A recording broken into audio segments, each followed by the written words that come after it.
خیر مقدم ہے طلاق اور اس کے اسباب کے حوالے سے بات ہو رہی ہے۔ اس مرحلے پر یہ جان لینا بہت ضروری ہے کہ آیا زمانہ جاہلیت میں کس انداز کی طلاق ہوا کرتی تھی، پھر نبی مکرم نور مجسم سید عالم صلی اللہ علیہ وآلہ وسلم نے اس میں کیا اصلاحات فرمائی ہیں۔ مفتی خرم اقبال رحمانی صاحب ذرا روشنی ڈالیے گا اس پر۔ بسم اللہ الرحمن الرحیم والصلاة والسلام علی رسولہ الکریم، اما بعد۔ بلا شبہ پیارے آقا صلی اللہ تعالیٰ علیہ وسلم کی بعثت سے پہلے جو عرب کے حالات تھے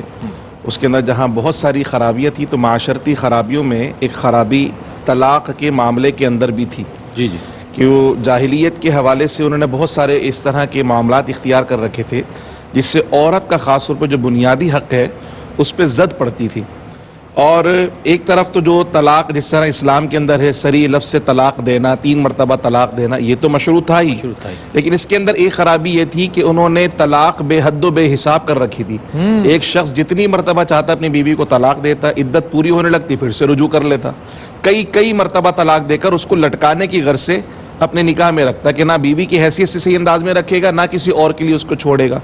تو ایک تو اس کے اوپر روک تھام کی گئی۔ اللہ سبحانہ و تعالیٰ نے قرآن مجید فرقان حمید میں باقاعدہ ارشاد فرمایا الطلاق مرتان، رجوع کرنے کا جو اختیار ہے وہ صرف 2 مرتبہ طلاق دینے تک ہے۔ اس کے بعد تیسری مرتبہ اگر طلاق دی، خواہ ایک ساتھ دی جائے اکیلے دی جائے، جب بھی تیسری مرتبہ طلاق دیں گے اب اس کے بعد رجوع کرنے کا اختیار باقی نہیں رہے گا۔ ایک تو یہ والی خرابی دور کی گئی۔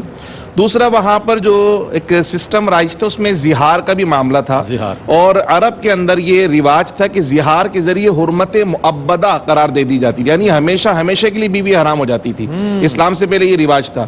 تو پیارے آقا صلی اللہ علیہ وسلم کی بعثت کے بعد جب یہ معاملہ آیا تو باقاعدہ قرآن مجید فرقان حمید میں سورہ مجادلہ اللہ سبحانہ و تعالیٰ نے نازل فرمائی۔ اس کی ابتدائی آیات کے اندر ایک صحابیہ حضرت خولہ کے ساتھ جب یہ معاملہ پیش آیا، ان کے شوہر حضرت اوس بن صامت نے جب زہار کر لیا تو اللہ سبحانہ و تعالیٰ کے حبیب کی بارگاہ میں وہ صحابیہ حاضر ہوئے کہ یا رسول اللہ صلی اللہ علیہ وسلم اس بارے میں اسلام کی کیا احکام ہیں۔ تو اسلام نے اس کے اندر بھی ایک طرف تو اس کی حیثیت اس کیفیت میں کہ حرمت معبدہ ثابت ہو جائے یہ ختم کر دی، اور دوسرا یہ جو الفاظ کہے بیوی کو اپنی ماں کی طرح کہہ دیا، کہیں اس کو بھی لوگ عام نہ سمجھ لیں، معمولی نہ سمجھ لیں، اس پر کفارہ جو ہے وہ لازم کر دیا کہ اگر کوئی اپنی بیوی کے ساتھ زہار کرے گا تو حرمت معبدہ تو نہیں ہے لیکن میاں بیوی والا تعلق قائم کرنا اس کے لیے اس وقت تک حرام ہے جب تک اس کا کفارہ ادا نہ کر دے۔ تو اس کی اہمیت جتا دی گئی اور اس برے فعل سے لوگوں کو روکا گیا۔ تیسری کیفیت تھی ایلا کی۔ ایلا بھی اس زمانے میں ایسا تھا کہ قسم کھا لی کہ میں 2 سال تک بیوی کے پاس نہیں جاؤں گا،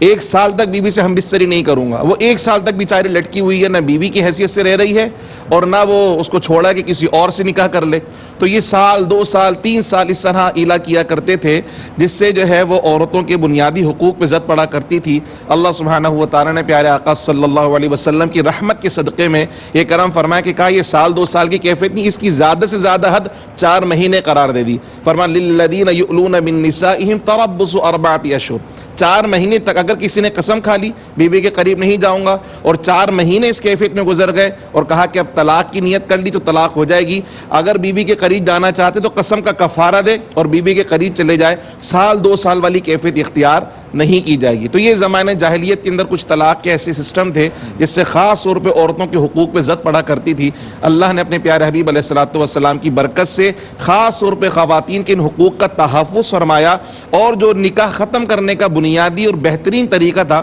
حضور کے ذریعے ہم کو عطا فرمایا۔